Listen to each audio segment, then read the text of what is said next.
Chandigarh news express में आप सभी का स्वागत है और अब खबरें विस्तार से। पूर्व केंद्रीय मंत्री हरमोहन धवन ने आज प्रधानमंत्री नरेंद्र मोदी पर सीधा हमला बोला है। उन्होंने मोदी से ही पूछा है कि क्या सवाल करना कोई गुनाह या देशद्रोह तो नहीं है।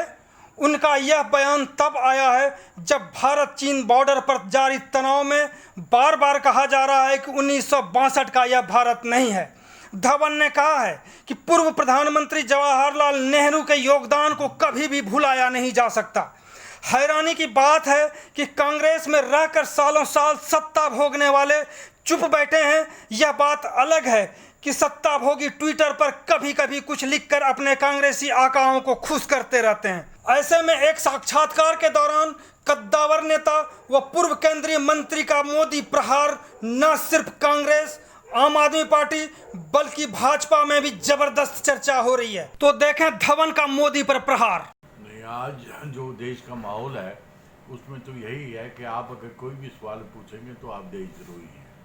अब इसी मुद्दे को ले लीजिए, लद्दाख के मुद्दे पर विदेश मंत्री कुछ बोलते हैं, रक्षा मंत्री कुछ बोलते हैं और प्रधानमंत्री जी आकर नेशनल टीवी पे ये बोलते हैं। आप 19 तारीख को जो मीटिंग बनाई थी उसके बाद उन्होंने कहा कि हमारे सरहदों में ना तो कोई घुसा और ना कोई घुसा हुआ है और ना ही किसी हमारी चौकी पर कब्जा हुआ है और हमारी तरफ कोई आंख उठाकर नहीं देख सकता है। लेकिन हमारे जो वहाँ शहीद हुए, 20 जवान शहीद हुए, 76 आज भी अस्पतालों में जख्मी पड़े हैं, इसका जिम्मेदार आखिर कौन है?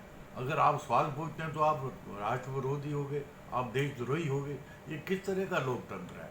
कमाल की बात हो रही है। बड़ा दुख होता है कि आज के माहौल में ये सब कुछ हो रहा है। मुझे तो बहुत दुख होता है। जैसे राहुल गांधी लगातार हमलावर हैं, सवाल पूछ रहे हैं प्रधानमंत्री जी से और इसको लेकर के भाजपा ही बड़ी आक्रामक है राहुल गांधी को लेकर।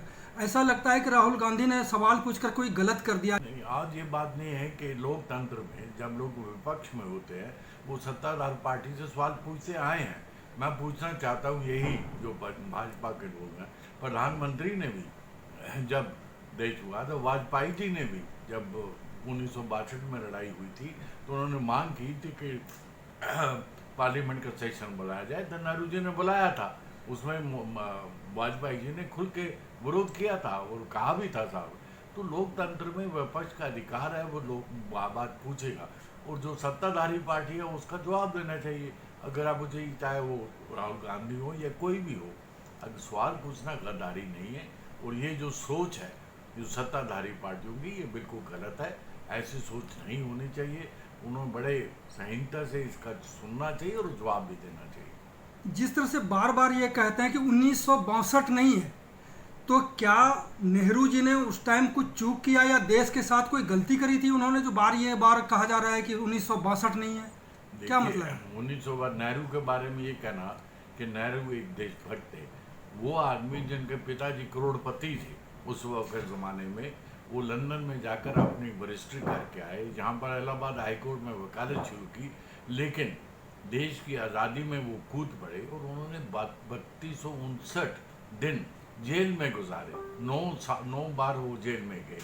मैं पूछना चाहता हूँ इन देशभक्तों को, कराकर देशभक्तों को, कि वो कहाँ थे उस वक्त? ये सब लोग तो अंग्रेज़ों का साथ दे रहे थे और नेहरू जेल में पड़े हुए थे। किस तरह की बातें करते हैं? आज आधुनिक भारत का निर्माण अगर किया है तो नेहरू ने रखा। आज जितने भी स्टील प्लांट है, भलाई हो, रुड़केला हो, LIC हो, कोई भी आप जो पब्लिक सेक्टर ने टेके उसको ले लीजिएगा, वो नेहरू की देन है। और आज उन्हीं को ये सरकार बेचने जा रही है। किस तरह की ये राष्ट्रभक्ति है? हमें तो समझ नहीं आता। 1962 के बाद नेहरू जी ने सेना को भी मजबूत किया, इसमें कोई शक लगता है? 1962 में धोखा खाया, हम हारे। उसके बाद 1962 में मतवातर हमारी देश की सेना मजबूत हुई है। एयरफोर्स लीजिए, नेवी लीजिए और स्थल सेना लीजिए, सारे मजबूत हुए हैं। आज हमारी सेना काफ़ी मजबूत है।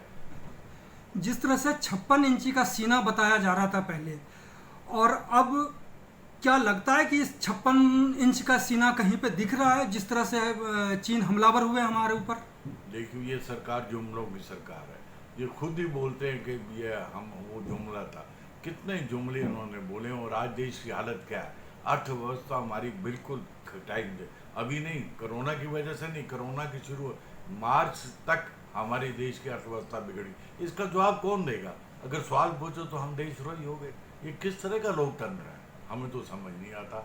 हमारी जो इतनी उम्र हो गई है, इतने साल राजनीति में हो, किस तरह का माहौल हमने देश में नहीं रखा। नफरत फैलाई जा रही है, समाज को बांटा जा रहा है, तो बहुत दुखदायी है। कहा जा रहा है कि भारत चीन बॉर्डर पर जो भी चीज हुआ, देश अंधेरे में, सच पता नहीं चल पा रहा आखिर हुआ क्या, कितने मरे, कौन मारे, कैसे हुआ, ये काफी अंधेरे में और उधेड़बुन की स्थिति बनी हुई है लगातार। आप रोज टीवी में देखते हैं सूत्र से, सरकार भीतर से कोई भी अतिरिक्त जवाब नहीं आता है। लोग सवाल पूछ रहे हैं और जो सवाल पूछते हैं उनको देशद्रोही बता देते हैं। अब बताइए क्या, मैंने जो जैसे पहले कहा कि विदेश मंत्री कुछ बोलते हैं, डिफेंस मिनिस्टर कुछ बोलते हैं, प्रधानमंत्री आके कुछ बोल, तो लोग क्या करें, कहाँ जाएं, कहाँ से असलियत सुने, समझ में नहीं आता। हैरान है हम लोग सब। तो ऐसी परिस्थिति में क्या करना चाहिए मोदी सरकार को, खासकर जिस तरह से उधेड़बुन की स्थिति है? मुझे तो लगता है जो हालात देश के बन रहे हैं आज, जो कुछ भी हुआ कोरोना की वजह से जिस तरह से हैंडल किया गया, वही जो मार्च में आए, 24 मार्च को प्रधानमंत्री जी आए, जैसे नोटबंदी के वक्त आए थे, 8 बजे आकर घोषणा कर दी कि वो लॉकडाउन शुरू हो गया, सब बाबा अपने घरों में रहे। अरे भाई, जो प्रवासी मजदूर हैं उनको तो जाने देते, उनके पास क्या पैसा, भूखों मरते रहे हमारे लोग, रेल की लाइनों में कट के मर गए, ट्रकों की टक्कर से लोग मर गए, वैसे लोग मरते रहे।